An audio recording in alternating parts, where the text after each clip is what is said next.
Alright, hello everybody, welcome back, and today I have some news for you guys coming from Activision regarding Destiny 2's sales. So apparently there was an earnings call between Activision and some investors, and guess what? They're not very happy with sales. Apparently receiving critical acclaim is not enough. Having your player base be more happy than ever is not enough, because the Forsaken expansion is just generally considered a very good expansion. It got released to critical acclaim. Like, I'm looking at the Metascore here, and it has 82 from critics and 6.5 from users. And just every comment that I've read says that the gunplay is awesome, way better than the original, and that the quest line is actually really good. But guess what? It doesn't really matter if you're an investor. Like, most investors only cares about ROI, that sweet return on that investment. And guess what helps that? Microtransactions. That's what Activision is promising. They promised a faster content model and new forms of monetization for the game. And guess what? Bungie and the Destiny director, Luke Smith, are not happy about that. They say they love the game, they love the Forsaken expansion, and they will stick up for you, the player. So let's jump right in. Alright, so this has been reported by Jason Schreier, probably the only real games journalist currently available to us Epic Gamers, right? And so you can trust that this information is legit. So apparently during this call, the investors revealed that the sales for Destiny 2 did not live up to expectations, and that is reflected in the stock price right here. I'm looking at the stock price, and it dropped 12% in the last 5 days, with the biggest drop on the day of the earnings call, Thursday. So it went from $62.79 to $54. Now, that might not seem like a lot, but if you multiply that difference of $8 by the number of shares available on the market, you get the difference in market cap, and you get that they lost $6 billion because the investors think that the core audience is not enough. They want to appeal to a larger audience, more casual players, right?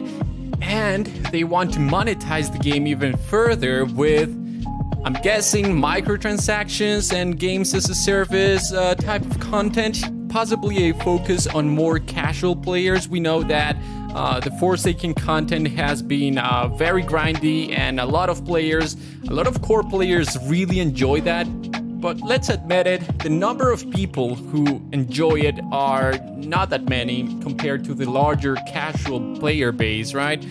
And here is where the disconnect comes from between Bungie and Activision. So the publisher, Activision, wants to push towards more casual content that is appealing to casual audiences and wants to find ways to further monetize the game.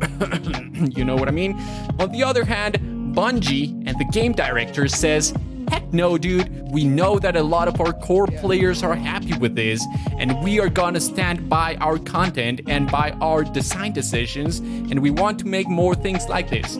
So there's a disconnect there. So today, Luke Smith, the game director on Destiny, said, we are not disappointed with Forsaken. We set out to build a game that Destiny players, that means the core audience, would love, and at Bungie, we love it too. Building Destiny for players who love it is and will remain our focus going forward. That is a complete stark difference between what you hear from the developer and what you hear from the publisher. The publisher wants to push towards monetization and casual players, casual gameplay that appeals to a larger audience to make the investors happy. Now, there's a lot of people that say at the end of the day, the investors are what matters, and I say, heck no, dude. Your clients matter the most. If you don't have your core audience, you'd lose that base, that foundation where you can build this. Sure, you can try to appeal to a larger audience, but don't go too far. Don't go too far that you will piss off your core audience. Like Blizzard just saw this with Diablo Immortal, right? We don't have any plans at the moment to do PC. Do you guys not have phones? Yeah, you guys all have phones, right? We know what happened there. You don't want to mess with your core players that are willing to drop the big money if you do the right thing. So that's the disconnect. It's the disconnect between appeal to your hardcore audience or expand your audience to a more casual player base. I'm gonna quote this. So, quote, "Some of our franchises like Destiny are not performing as well as we would like." But then you go and look at the Metascore for Destiny 2 Forsaken, and it has critical acclaim, and the player base is happier than ever with this expansion. So here's what we know so far.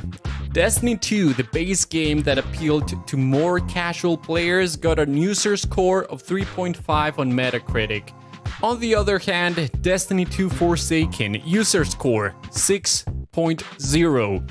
Bungie knows how to make games. The developers know how to make a good game, right? They know their core audience and they want to focus on that. On the other hand, you have the publisher who only cares about monetizing the game. They're gonna make this game even worse with further monetization, like microtransactions, like loot boxes, like games as a service type of practices. I hate that stuff. And the investors have absolutely no idea on how to treat their audience. They only care about the numbers. I feel like Bungie is doing the right thing, focusing on hardcore players. I see this weird trend from Activision on trying to go mobile and casual and adding microtransactions. We saw what happened with Diablo Immortal and that whole freaking disaster there.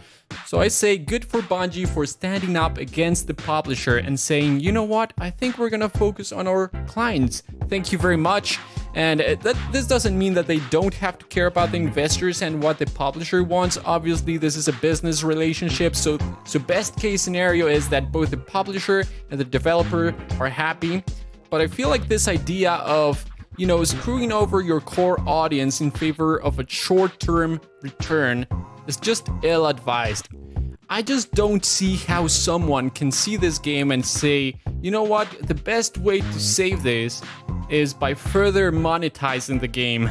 Like, the monetization in the game right now is decent enough, but if you have an investor saying, you know what, the way to save this game and actually making a profit here is by further monetizing the game, never mind your core audience, never mind the content or how good it is, let's just monetize it even further. It's just, they just don't care about the game. They don't care about the audience, and it's infuriating that these people are the one pushing these companies towards making ill-advised decisions. And I'm gonna go on a little bit of a tangent here, but Diablo Immortal, I can assure you that debacle is not because of a developer. I can assure you there is a businessman somewhere who is completely out of touch with the core audience saying, you know what, we need to focus on that Chinese money, my dude. We need to focus on mobile games, you know, we need to appeal to a wider audience. And so they send the developer out to face the core audience and they're forced to say, don't you guys have freaking phones in your pockets? It's like, oh my god. There is a puppet master somewhere handling the strings and telling these developers under the Activision flag, you guys need to monetize this even further. It's freaking shameful, my dude. It's freaking shameful. And I see Bungie acting like freaking Uldren right here. So you know what? I applaud that. There are no strings on me. Freaking clap right here. Come on. Give it a clap, boys, for these guys who are standing up against the publisher and saying, you know what, I'm not gonna do that freaking shit right here. So I feel like this is the moment when players need to stand up and use their voice, let the developers know that they're doing the right thing by standing up against these sort of practices, right? Because this is going to continue to go on. These publishers are going to continue to push until they see some sort of like backlash, right? It happened with Diablo Immortal. It happened before with Battlefield. It's going to continue to go on. And we don't want these publishers to turn into freaking EA. We don't want another EA, all right? EA was a good company for the most part of their history until someone took over and decided to start these freaking awful practices. So we don't want this to happen again. And the way to do that is by voting with your wallet and by using your voice. So I feel like those people saying that the crowd reaction for the Diablo Immortal situation was out of hand, I say hell no, dude. You can totally just do that. Be respectful, of course, but use your voice and tell these companies not to release games riddled with microtransactions that just break the design decisions of these freaking talented people who just want to make awesome games. Anyway, guys, I think that's gonna be it for today. Thank you guys so very much for watching. I hope you guys enjoyed the episode. If you guys did, remember to hit the subscribe button, hit the bell, and I'll see you guys in the next one. Bye-bye.